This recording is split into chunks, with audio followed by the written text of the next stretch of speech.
Salut, c'est Tony sur Altmedia. Aujourd'hui, je voulais vous parler d'un sujet que je trouve assez intéressant et que l'on a vaguement abordé lors de notre entretien avec Canard Réfractaire. C'est la désoralisation de Vincent Lapierre et le développement de sa pensée critique. Bon, pour résumer, Vincent Lapierre, c'est un journaliste français d'origine vénézuélienne qui à la base a un doctorat en économie. Il aura d'ailleurs effectué sa thèse au Venezuela et qui se fera plus tard remarquer par Égalité et Réconciliation pour cette traduction de discours d'Hugo Chavez. Il commence alors à traduire des discours pour ER, puis après quelques temps à avoir travaillé en tant que traducteur, on lui propose d'animer une série de petits reportages, les reportages de Vincent Lapierre. Après quelques temps à travailler avec eux, Vincent Lapierre exprime son désir d'indépendance et quitte Égalité et Réconciliation. Soral fait alors striker le Média pour tous, la nouvelle chaîne de Vincent, pour atteinte aux droits d'auteur. S'ensuit un mini-drama, et c'est également la première fois où le Média pour tous s'est vu affronter un immense backlash ainsi qu'une sévère perte d'abonnés. Au fil du temps, Lapierre commence à affiner son sens critique et ça se ressent clairement dans le choix de ses intervenants. Les clivages actuels n'incitent évidemment pas à inviter des gens de tout horizon politique, la compartimentation idéologique de YouTube faisant bien son boulot, pour fidéliser et faire de la fraîche, il faut rester dans une ligne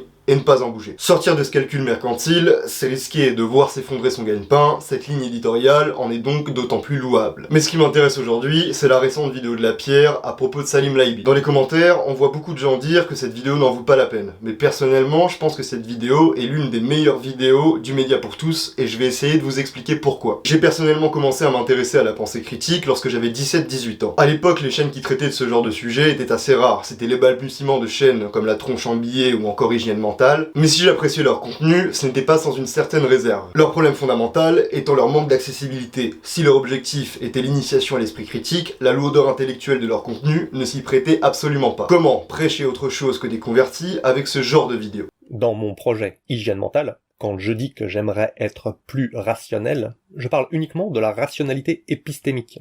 C'est très différent. Dans ce sens-là, être rationnel, c'est juste mettre en correspondance ses croyances avec les preuves.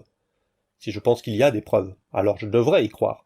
Si je pense qu'il n'y a pas de preuves, alors il n'y a pas de raison d'y croire. Croire quelque chose sans preuve, c'est irrationnel. Ne pas croire alors qu'on pense qu'il y a des preuves, c'est irrationnel. Irrationnel au sens épistémique.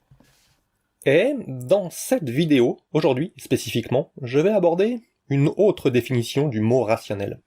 La rationalité instrumentale, celle utilisée dans les théories de la prise de décision.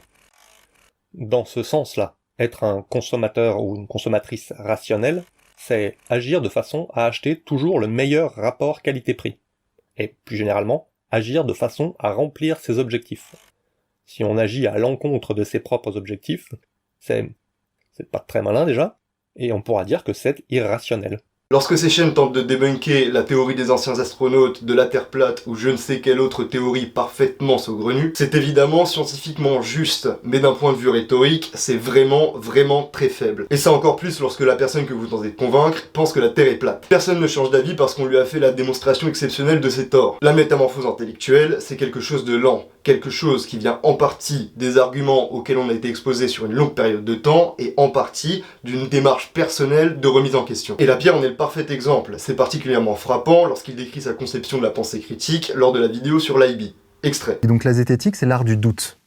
C'est le contraire du raisonnement sectaire. C'est au contraire la remise en question permanente de ses croyances, tu vois, et de ce qu'on croit être vrai. C'est ça la zététique. Donc en plus, je ne me définis pas moi-même comme un zététicien. Tu vois, j'utilise des outils de ce qu'on appelle la zététique, qui est en fait pour moi tout simplement l'esprit critique, tu vois. Mais je ne dis pas que je suis un zététicien, jamais, j'emploie jamais ce mot, tu vois. Le truc, c'est que la zététique, c'est le contraire d'une secte. C'est ce qui te permet de sortir du raisonnement sectaire, tu vois. Donc lui, il a beau jeu de dire, ouais, la zététique, c'est sectaire et tout. Mec, en fait, la zététique, c'est déjà avoir conscience de ses biais cognitifs, tu vois. Biais de confirmation, biais de sélection, biais de trahison, biais de tout ça. Tous les biais cognitifs qu'on peut avoir, c'est en avoir conscience et les avoir en soi.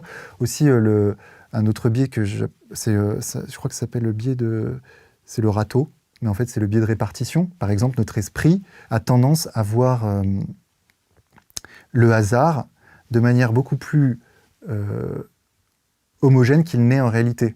C'est-à-dire que si tu demandes à 10 personnes de simuler des lancers de dés par écrit, 1, 6, 4, 3, machin, et ben en fait, tu auras beaucoup moins de répétitions d'un même nombre qu'il n'y en aurait en réalité que ne produirait le vrai hasard, tu vois. on ferait du 1, 4, 3 et maximum 3, 3, 3, puis on repartirait 5, 6, 3, 2. Tu vois, donc notre esprit a tendance à sous-estimer la variabilité des résultats hasardeux, tu vois. C'est ça le truc. Et par exemple, ce biais-là, il faut en avoir conscience, parce que quand tu regardes l'actualité, s'il y a 3 attentats qui se succèdent dans un seul mois, puis rien pendant 3 ans, et ben ton esprit va avoir tendance à dire « Ah bah c'est pas du hasard, c'est la conjonction de certains trucs, il y a un complot, etc. » Tu vois, alors qu'en fait, ça peut être le hasard qui répartit mal les événements, tu vois. Donc c'est ce genre de truc. En fait, ça te sert à ça, juste avoir conscience de tes biais cognitifs. C'est ça la zététique. C'est apprendre, en fait, tout simplement à réfléchir de manière critique, à utiliser son cerveau de façon critique. Donc c'est pas du tout une secte, c'est le contraire d'une secte. Je veux dire, c'est ça la vie, c'est compliqué la vie en fait. C'est pas simple, c'est pas juste un type qui appuie sur un bouton, puis t'as un mec au bout du monde et puis tous les mecs, boum, s'allument, et puis c'est les méchants contre les gentils. Non, je ne crois pas dans cette vision du monde.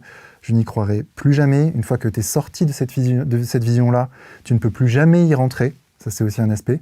Parce que tu as beaucoup de gens qui sont, entre guillemets, dans la dissidence et qui disent « Ouais, une fois que tu as découvert la lumière, je comprends pas comment tu peux en sortir. » Mais en fait, si, tu peux en sortir et tu comprends qu'en fait, tu es dans l'obscurité. Alors, pourquoi cette vidéo est selon moi une des meilleures vidéos du Média pour tous, et j'ajouterai même l'une des meilleures vidéos d'initiation à la pensée critique? Deuxième extrait. Cette rhétorique du millefeuille argumentatif n'a pas de consistance, en vrai, quand tu approfondis le truc. C'est spectaculaire, tu gagnes un débat, pas de problème, dans un débat de famille, tu vas dire « Non, mais qu'est-ce que tu dis, papa? Les Américains ne sont pas allés sur la Lune, on ne peut pas traverser la ceinture de Van Allen. » Tu connais la ceinture de Van Allen? Le mec, ton père va pas connaître, tu vois, tu vas dire non. Bah voilà, en plus tu connais même pas la ceinture de Van Allen, mec. Putain, mais je parle avec des ignorants, quoi. Vous êtes tous des moutons. Moi, je me renseigne, renseignez-vous. Lisez des trucs, des vrais trucs sur YouTube, voilà, Bill Kaysing, il a écrit un bouquin. Donc voilà, qu'est-ce que vous me dites là? Vous êtes tous des moutons, sérieux, c'est abusé. Moi, j'en peux plus de cette société de merde, là où tout le monde croit des mensonges. Et en fait, t'as fait quoi là en 2 secondes? Du millefeuille argumentatif. Et si par malheur, ton père te dit « Mais dis-moi un peu plus de cette ceinture de Van Allen. C'est quoi le taux de radiation dans la ceinture de Van Allen? C'est quoi le taux admissible pour un être humain par jour, en fait, de radiation? Explique-moi, en fait, comment elle fonctionne, cette ceinture de Van Allen. Ouais, mais en fait, papa, non, mais putain, tu fais chier, là. T'es toujours comme ça, là, toujours négatif, toujours à chercher la petite bête. T'es obligé de... Tu slalomes pour avoir raison, alors que ton père a raison. T'y connais rien. Et en fait, tu dis ça parce que tu l'as vu sur YouTube dans une vidéo. Je sais même pas si Salim défend cette idée, mais voilà, ça peut être un Salim Laïbibis qui parle de la Lune, quoi. Ce serait pareil, tu vois. Donc non, je préviens en fait les gens contre cette tendance que nous avons à vouloir systématiquement avoir raison, dominer un débat. C'est très plaisant. Hein. C'est très plaisant. T'as l'impression d'être plus intelligent que tout le monde. Et malheureusement, c'est une fausse impression. Et en fait, putain, c'est même le contraire, quoi. Bon alors pour commencer, je pense pouvoir dire que cette histoire de repas de famille, ça sent un peu le vécu. L'exemple de l'alunissage est particulièrement frappant, puisque comme je l'ai dit précédemment, expliquer à un platiste que la Terre est ronde de manière froide et rationnelle ne suffit pas à le convaincre. Pour qu'il change d'avis, il lui faudra faire un véritable travail d'introspection dont peu de gens sont capables. Vincent, lui, a réussi à accomplir cette introspection, et en ça il est un phare. Vincent prémâche le travail de remise en question pour la partie du public n'en étant pas capable par elle-même, et il fait ça en documentant, en quelque sorte, sa propre quête de partialité. Cette approche est 1000 fois plus judicieuse que celle des chaînes zététiques, si la finalité est bien de convaincre et non de prêcher les convertis. Lapierre utilise consciemment ou non la relation parasociale comme vecteur de l'esprit critique. Vincent, lui, a cru dur comme fer que personne n'était allé sur la Lune, et c'est pour ça qu'il ne donnera jamais l'impression de vous prendre de haut. Il n'utilise pas trop de jargon, car comme il le dit lui-même, il n'est qu'un néophyte en matière d'esprit critique, mais surtout, on s'identifie à lui, on se met à sa place, et grâce à ça,